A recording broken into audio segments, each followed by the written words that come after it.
Hi, thanks for tuning in today. Today I'm going to be doing this review on this book-by-book guide to the Septuagint, and it's pretty cool. If you don't like to rely on reader's editions, this kind of gives you a little bit of an option to start learning the vocabulary for the Septuagint.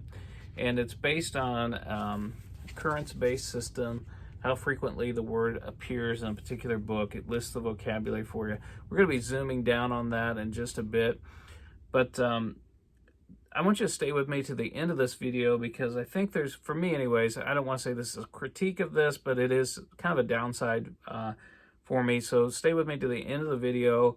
I'll share that with you. Hang with me for just a minute.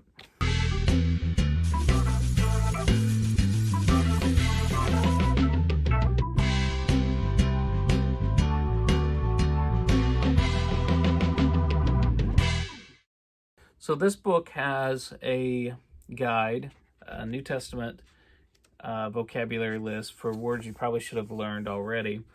And then it just kind of jumps right into the vocabulary list throughout the book. We'll zoom down on it and you can kind of take a closer look. And like I said, it's interesting, and take a look at this and see what you think. All right, just to give you a glance on the inside of this, there's not a whole lot to explain to you on it.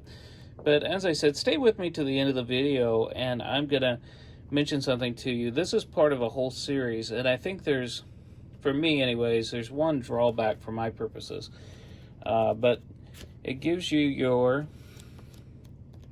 New Testament refresher, so words that appear frequently that you should have probably learned in beginning Greek, just to refresh your memory on those.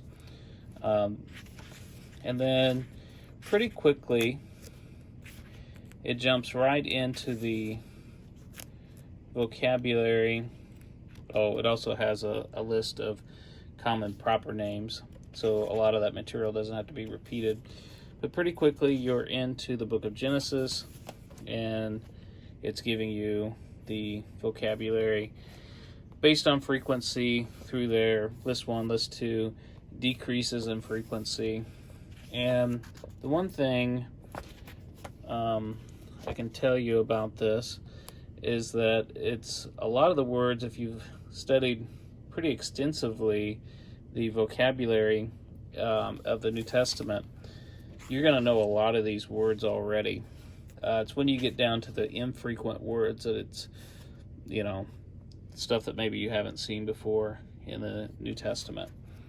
So lots of good stuff there. I can show you.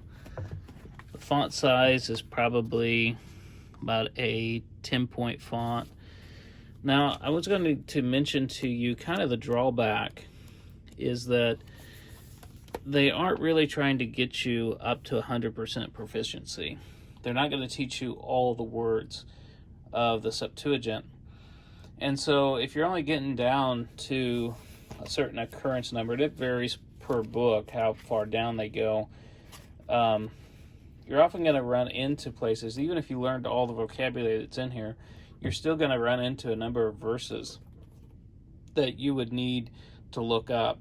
And I think that's a little bit of a drawback. This is part of a series. I'm assuming they've done that with the other books as well. I want to tell you about something else that's out there. If you'll stay with me, we'll zoom out of this and I'll tell you about something else that's available right now for the New Testament that you might find useful. Okay, would I recommend this book? Yes, I would. But if you're looking for vocabulary for the New Testament, I would strongly suggest maybe considering a different book outside of the series. Not that this one is bad, not that this series is bad, but as I mentioned earlier, this does not cover the entire vocabulary of the Septuagint.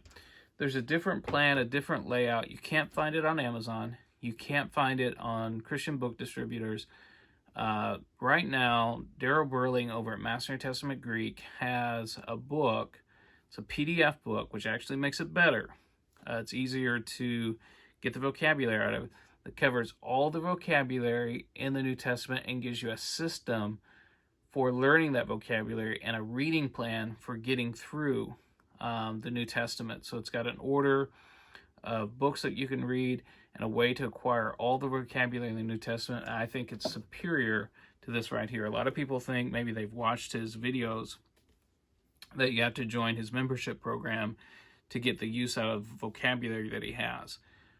That's not entirely true. I don't know how much longer, maybe indefinitely, I don't know, he's going to have that PDF available. It's an important part of his system. But I would encourage you, if you're interested in that, go check that out. Like I said, I was a little bit disappointed in this one because you're going to run into verses that you're not going to understand because you didn't learn all the vocabulary. So Daryl's fixed that for the New Testament. So make sure you go out, check that out.